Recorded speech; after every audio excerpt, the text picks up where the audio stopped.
बिस्मिल्लाहिर्रहमानिर्रहीम। यौम जुमा के अहम काम 18 मुख्तसर अहादीस मुबारका। सबसे बेहतरीन दिन जब सूरज तुलू होता है जुमे का दिन है। जुमे के दिन फजर की फ़र्ज नमाज में सूरह सजदा और सूरह दहर की तिलावत करना, मिसवाक करना, मर्द का खुद भी गुस्ल करना और बीवी को भी गुस्ल की ताकीद करना, साफ़ सुथरे कपड़े पहनना, खुशबू लगाना और बालों में तेल लगाना, जुमे के लिए पैदल चल कर जाना, जुमे के लिए इमाम से पहले मस्जिद में हाजिर रहना, मस्जिद में दाखिल होते ही 2 रकत तहियातुल मस्जिद अदा करना, खतीब यानी इमाम के करीब बैठना,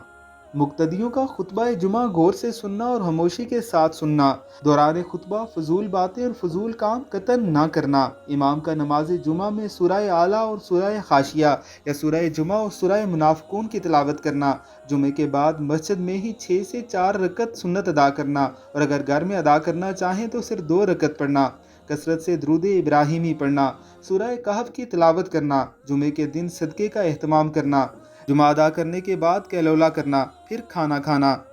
कसरत से दुरूद शरीफ पढ़ना। अल्लाह रब्बुल इज़्ज़त की ज़ात हमें इन सब पर अमल करने की तौफीक अता फरमाए। आमीन सुम आमीन।